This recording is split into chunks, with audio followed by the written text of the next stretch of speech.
변박 목사의 아침 묵상 2024년 4월 30일 마지막 날인 4월의 마지막 날입니다.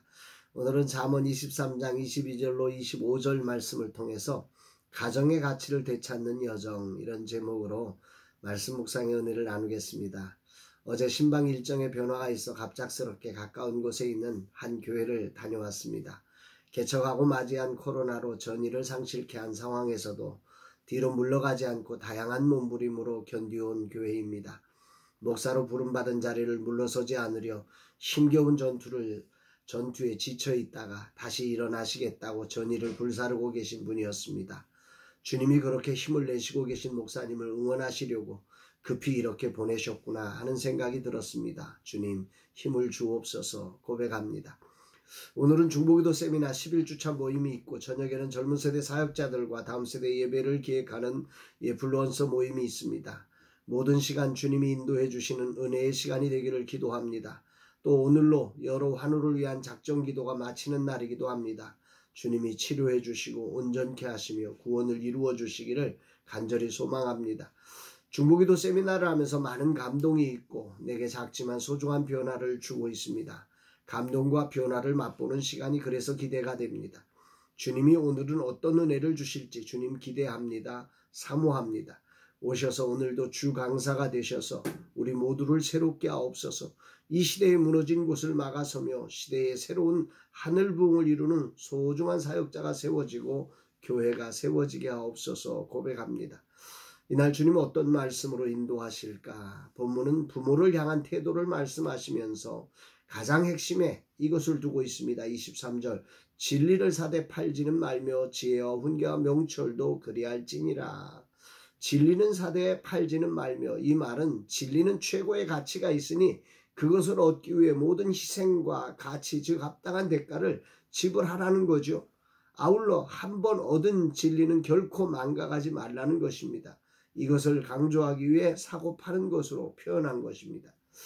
그러면서 부모를 존중하고 부모를 즐겁게 해드리는 삶의 중심에 바로 진리를 최고의 가치로 여기며 그것을 위해 합당한 대가를 지불할 수 있는 삶이어야 하고, 마찬가지로 부모가 흘려주는 지혜와 훈계와 명철도 소중하게 여긴다면 그 사람은 진실로 부모를 크게 즐겁게 해드리는 자녀가 될 것이다. 이렇게 말씀하고 있습니다. 24절 의인의 아비는 크게 즐거울 것이요 지혜로운 자식을 낳은 자는 그로 말미암아 즐거울 것이니라.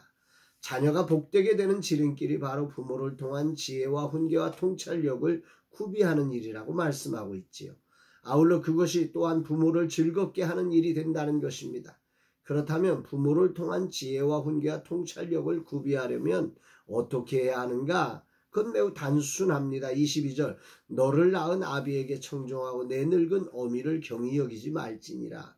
너를 낳은 아비, 부모의 훈계에 귀를 기울여야 할 이유는 그들이 오랜 삶을 살면서 소유한 풍부한 삶의 경험 때문입니다. 그러나 그것보다 더 중요한 이유는 그 생명을 낳아준 자이기 때문이다. 이 말에는 단순히 부모는 나에게 생명을 주었어라고 하는 게 아니라 하나님이 그 부모를 통해서 내게 생명을 전해주었다는 하나님의 뜻의 통로라고 하는 사실이 더 중요한 일이지요. 부모와 자식 간의 관계가 열려질 때 그 자녀는 하나님의 음성을 들을 수 있게 되고 그 안에서 지혜와 훈계와 통찰력을 배워서 부모를 즐겁게 기쁘게 해드리는 복된 자녀가 될 뿐 아니라 하나님 앞에 소중하게 쓰임받는 자가 된다는 것입니다. 부모를 통한 지혜와 훈계와 통찰력을 구비하는 일이 바로 부모에게 청종하는 일이며 귀히 여기는 일임을 우리는 배우게 됩니다. 이것을 부모가 되어서 이제야 제가 알게 되니 참 저는 늦은 지각생일 수밖에 없습니다. 그럼에도 늦은 지각생인 내게도 포기하지 않으시고 이 나이에도 이것을 배우게 하시는 주님께 감사할 뿐입니다. 오늘 본문은 참 재미난 구조입니다. 처음 시작하는 구절이 너를 낳은 아비이고 마지막이 너를 낳은 어미입니다. 나를 있게 한 하나님의 통로인 부모를 청정하고 기쁘게 하는 삶이 여호와를 경외하는 삶, 지혜로운 삶의 근본이 되는 것입니다. 하나님을 사랑한다는 것, 곧 그분이 허락한 나를 있게 한 근본인 부모의 말에 청종한다는 것이고 그분을 기쁘게 하는 삶입니다. 오늘 이 시대는 혼자 살아가는 시대가 되었습니다. 마치 자신은 하늘에서 뚝 떨어진 것처럼, 그래서 미디어에서도 나 혼자 산다고 말도 안 되는 말을 외치는 시대가 되어버렸습니다. 과연 나 혼자 산다는 말이 될까요? 말도 안 되는 단어를 만들고 그것을 합리화하며 수많은 사람을 그렇게 몰아가는 이 시대에 가장 근본적인 부모와 자식의 관계를 풀어가는 지혜로운 사람, 의인들이 다시 일어나기를 기도합니다. 가정의 날을 앞두고 겸손히 부모와 자녀의 관계를 어떻게 풀어가야 할까를 깊이 고민하며 우리 시대에 무너진 가정의 자리를 다시 복원시키는 사명을 가슴에 품어봅니다. 주님, 이 종을 사용하셔서 이 시대의 가정을 세우는 자로 사용하여 주옵소서. 가정들이 다시 회복되어 일어나게 하시고 홀로 있는 것이 좋지 못하다 하신 하나님의 뜻을 왜곡하며 시대를 흔드는 사단의 교묘한 행복 도둑질을 막아서게 하여 주옵소서. 고백합니다. 사랑하는 여러분, 오늘 이 시대에 정말 나 혼자 산다라고 하는 이런 캐치프레이즈가 아주 만연한 이 사회 한가운데서 우리 가정의 가치를 다시 회복하는 일의 소중함을 우리는 기억해야 합니다.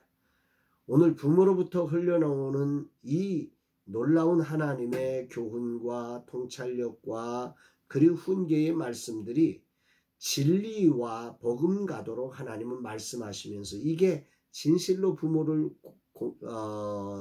기쁘게 하는 일이고 즐겁게 하는 일이고 여기에 하나님의 뜻이 이루어지는 거룩한 길임을 오늘 말씀은 솔로몬은 이 말씀을 통해서 우리에게 전달해 주고 있다는 사실을 기억하면서 가정의 달을 맞이하면서 다시 한번 우리가 부모들의 그 귀한 교훈과 훈계와 통찰력을 잘 배우며 정말 진리를 사되 이걸 빼앗기지 않도록 부모에게 청종하고 아비에게 청종하고 어미를 경히 여기지 않는 그런 아름다운 신앙의 삶으로 나아가서 주의 복을 누리며 주께 영광이 되며 세상에 빛된 하나님의 사람들 다 되시기를 주의 이름으로 축복합니다.